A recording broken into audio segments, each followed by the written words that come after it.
Statistics show that 80% of business partnerships ultimately fail.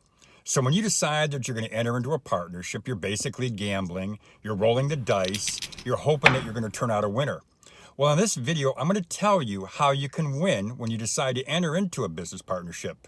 And that, my friends, is up next.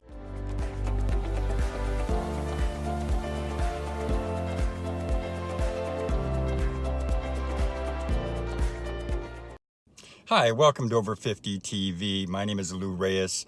And listen, if you're new to the channel and you want to learn how to start, build, and manage a business when you're over 50, then start now by subscribing to our channel and don't forget to hit that little bell so that you don't miss anything.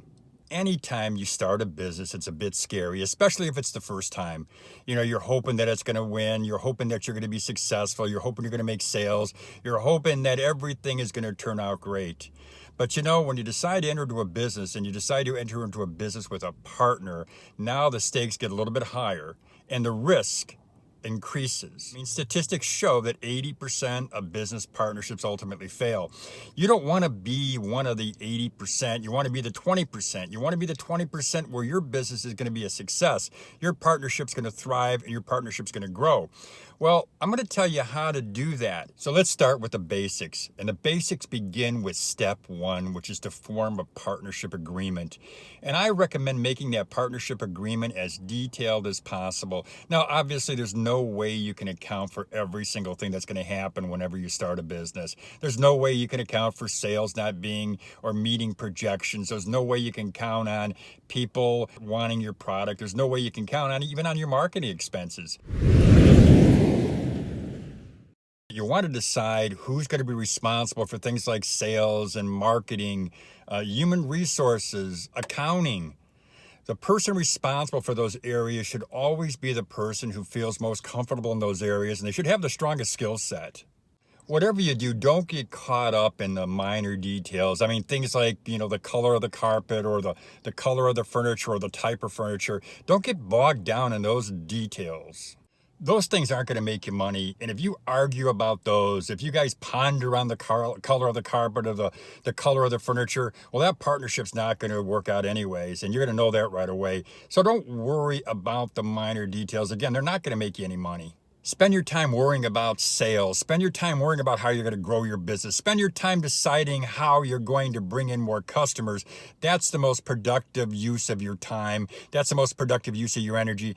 Anything else doesn't matter. All that matters is that you bring in sales, that you generate the money that you need so you can pay your bills. Now, I'm not saying that partnership agreement can't be revised over time, and certainly it will be revised. As the business grows, as the business prospers, you're going to find areas that are going to be maybe areas that you would rather be working in or that areas that are better suited for you. But that partnership agreement will be revised. The basics, the skeleton, the structure, though, that's more than likely going to remain the same. It's the decision-making part that will change. It's the skill sets that often changes. Your skills will evolve. You'll get better. Maybe your partner will get better in a particular area, and that's the area they should be focused on. But know that over time, the partnership agreement will be revised. In the beginning of this video, I told you that I was going to tell you how you can win when you enter into a business partnership. Now, certainly I can't tell you or I can't guarantee that your business is going to be a success if you follow your business plan and you do everything that you outline in the plan. Things change, things come up. You've got to make adjustments. Sometimes you don't make the right adjustments. But one thing I'm going to tell you, if you want to be successful, if you want to come out of the business a success, what you must do is own over 50% of the business. Now, it could be 50.1%, it could be 51%, but own the majority share of the business. If it comes down to making a decision that's critical to the success of the business or a decision that's going to affect you the rest of your life, you want to have majority ownership. You want to have the final say on whether that decision is right or wrong, because after all, you have to live with that decision. And as we get older, as we're over 50, how much time do we really have to make decisions? Now, I'm not sitting here saying that we don't have a lot of time on this planet or on this earth. I'm only saying that when you're in business, especially when you start after 50, you want to give yourself as much time as possible to be successful and to enjoy the fruits of your labor. So have the final decision. Have the final say-so on what goes on in your business. And the only way you can have the final say-so, the only way you can really, truly control your future, that you can control your destiny, is to own the majority share of the business. I'm saying what I know to be true, what I've seen. And oftentimes what I've seen is when a business is successful, when money's flowing in, that's when people start changing. That's when maybe there's a little greed, or there's maybe a little bit of ego that's involved, and people want to start battling, or their partners do battle. But if you own the majority share of your business, you're going to have the final say so. So you're going to be able to feel good, and you're going to know that you are in control of your destiny. And after all, isn't that why you entered into a business? Yeah, you entered into a business because you want to make money, or because you believe in your product, or you believe in your service. But ultimately, you want to have final say so over your life. If you don't own majority share of the business, if somebody else does, they're going to tell you what to do. If I didn't own majority share in a company, I would walk away and I wouldn't look back. And I don't care how attractive that business is. I don't care how attractive the opportunity is. I don't care how many millions of dollars are promised me at the end of the day. I'm not entering into a partnership if I don't own majority share. Now, let me make one more thing very clear. I'm talking about a business partnership here. I'm not talking about an investment in a company.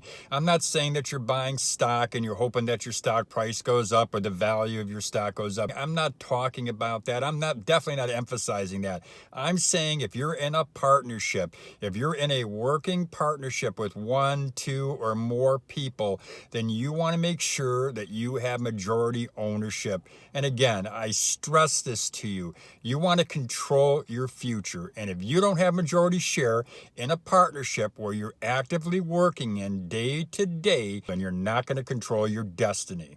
Whew. Definitely emphatic. I'm definitely emphatic when it comes to business partnerships and owning a majority share.